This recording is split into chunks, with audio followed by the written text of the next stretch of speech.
Jack Posobiec's with me. Human Events Daily is his podcast, which is a hit, by the way. Congrats on that. Thank you. I appreciate that. It's been a big surprise to all of us, believe me. Congratulations. It's really good, and because you're ahead of the curve on a lot of stuff, which is why people follow you online. It also streams on Turning Point's, wherever you can stream.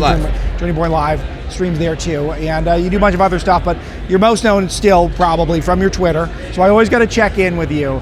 Where are we at on social media? Because it seems to get worse every time we talk. No, I mean, look, the bringing on of Parag, the new Twitter CEO, the kicking out of Jack Dorsey. Look, Dorsey always had one foot out the door of Twitter. He actually left before and then came back, and now he's left again.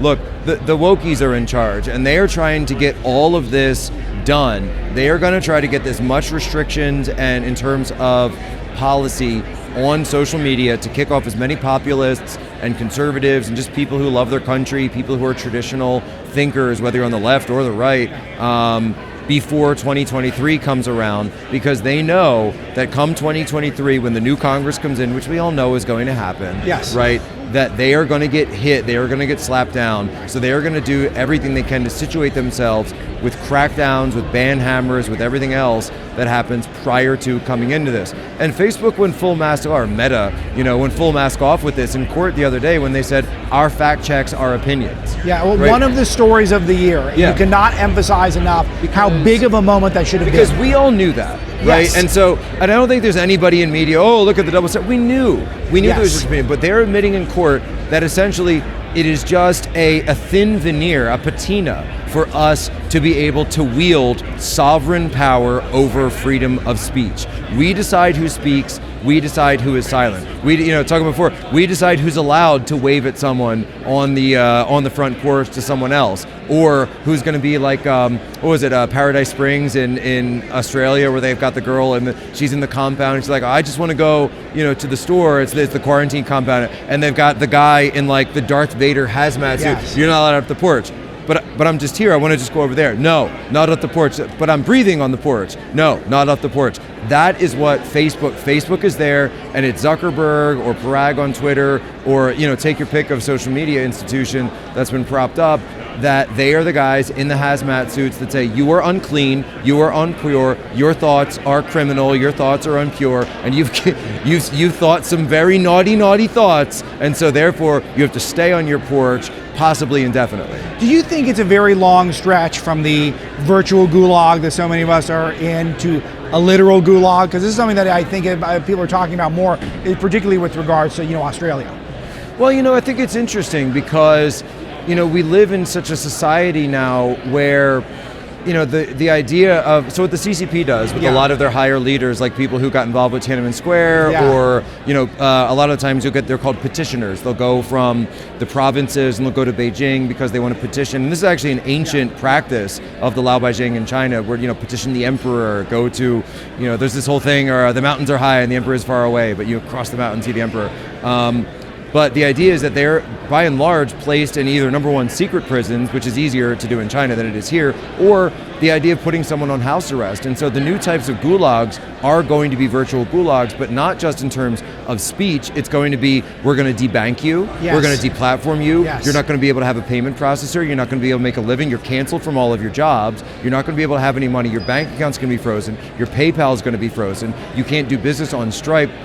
You've got a guy now, Dominic Black, he was the guy that bought the gun that Kyle Rittenhouse used. You remember in the story? Well, they've raised money for his defense, I believe about $100,000. Stripe, and the last I talked, maybe this got cleared up, but the last I talked to him, Stripe was not allowing the $100,000 that they raised online to be given for a legal defense, for a basic, not taking one side or the other, but the idea that we used to think in this country that everyone ought to be afforded a legal defense. Yes, of course. And they will not put that money over. Meanwhile, you've got violent criminals, getting out on the streets of Waukesha for $1,000 bail. Yes, I know, and Amazon backing Black Lives Matter with their donations. Right. I mean, Kamala Harris encouraging all these people to donate these bail funds to bail out criminals or violent criminals. This is something where society is getting bifurcated. What they're doing though is, imagine you will not be able to participate in the modern world. Uber drops you, Lyft drops you, Uber Eats drops you, DoorDash, Postmates, whatever. They all drop you.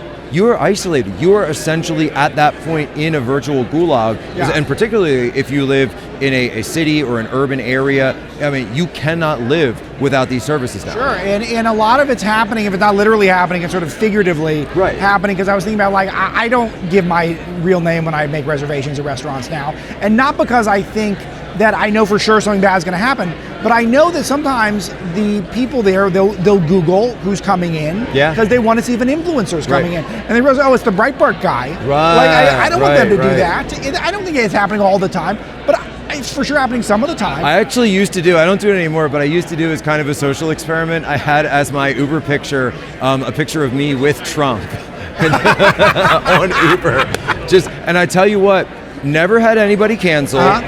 You definitely had some people that are a little quiet, but not all Uber drivers are talkative. But I tell you what, though, when people did mention it, they loved it. They're like, you got to meet Trump, and it was always immigrants too. It was always immigrants, and they're like, you met him, we love it, tell him, and whether it's from Nigeria or India or wherever they were from, they loved it. And there's these Uber driver immigrants, when they saw that photo of me, it was an old picture from way before he ran. It was like this David Horowitz thing, actually, that Andrew was at, believe it or not.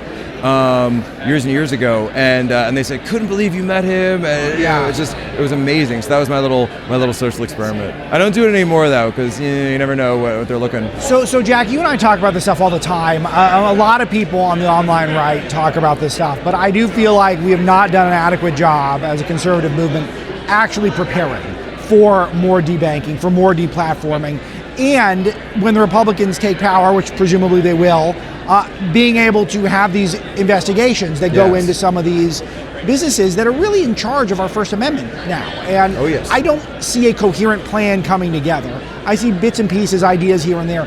Are you confident that we're going to be able to move forward the next 5 or 10 years? Look, I see some amazing work. Obviously, with the reporting that comes out of Breitbart, Alan Bakari's work on tech is second to none. It's second to none. He's clearly just the leading guy, and I say that as technically a competitor to Alan, but he's a good friend. And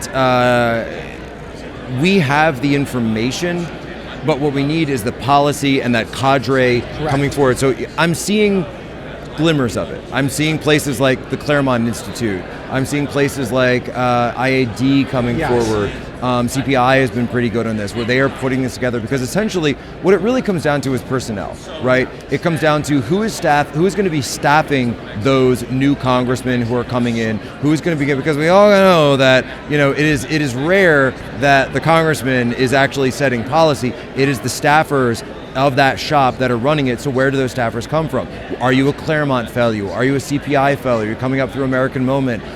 Turning Point actually has some programs that are kind of in that vein as well. Really, of course, focusing on college kids, even at some points high school kids, right? As they're coming up, when you meet some people, and you know right away when you're dealing with someone who is going to be a player, who's going to be someone that's rising up very quickly, and that's one great thing that Turning Point does. And I'm not pitching, but I'm just saying that. No, you're free to pitch. We love Turning Point here. But what you really, and this is something that you see when a lot of people say, they talk about the shortcomings of the Trump administration.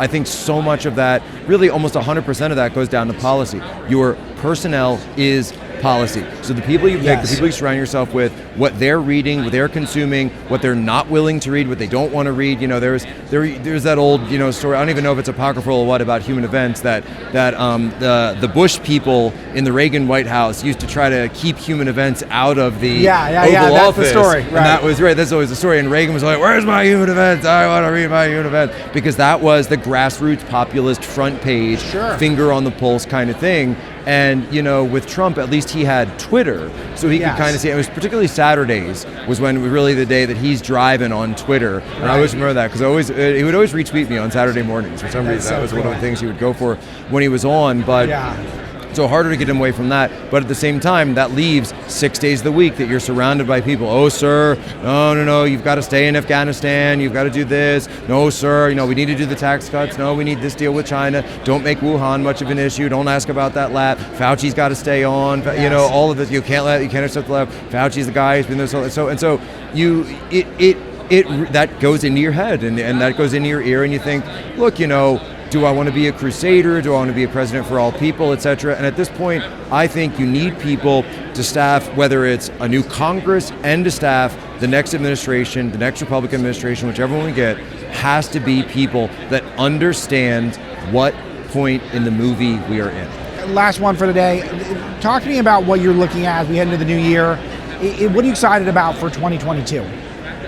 I see, honestly, I hear people, they say, oh, Jack, are you black-pilled? Are you black-pilled? Like, yeah. you have, black pill is despair, white pill is hope, and to take off the whole Matrix thing. And I say, I'm so hopeful. I come to these turning point things. Yeah. I see AmericaFest, 10,000 people. It's huge. And they're all young. Yeah. They're all under 40. They're mostly under 30. And they're engaged. The questions that I get at these things, we did a panel the other day talking about the show. At my breakout panel, not even the main stage, at the breakout panel, I had 300 people. And they all listen to the show. They're detailed questions. What's going on in this case? Tell me about the Pfizer, the 75. And it's so well informed that I don't think the left even knows what is coming for them when they realize the power of this audience and the power of the energy and the people. And by the way, moderates, centrists, even sort of like, the classical liberal types, they're coming over to say, look, this may not be my tribe, but this is my country. Because those people, they're coming for my family, they're coming for my kids. I can't trust them anymore, I can't listen to them anymore. And I kind of say, what was the moment you woke up, what was the moment? And I just see so much energy on it. There's nothing like this on the left. Clearly it's happening, but is it happening fast enough? Because you see how the left, they're always taking territory. So we're taking some too, but are we taking it as quickly as they're able to? I look at Loudoun County and Virginia as a canary in the coal mine. That, to me, that's the precursor of things to come, sure, and that is the death knell. But it's also, to play devil's much. advocate, it's sort of the exception that proves the rule that we've fallen asleep on our school systems, not just on the left, which of course, wants to corrupt our kids. Well, I would say we did. And this was like the silver lining of COVID and going virtual with schools is that now you've got parents looking over the shoulder, which they never wanted. Yes. And suddenly when you find out what Timmy and Little Muffy are being taught in school, and you realize that it's completely insane. Yes. And when your kids come home, and I had a friend, a good friend, she's not in, she's like more Alexandria, not Loudoun, but she said, my daughter didn't know who Benjamin Franklin was, didn't know who Thomas Jefferson was, didn't know who John Adams was, but knew all the activists and all this, that's the balance now. and said, and she went nuts. She went next, and she's private school, $25,000 a year type, to say, pulled her right out. Love it. It's a great sign. Jack Posobiec, always a pleasure. Thank you, Alex. Thank you so much.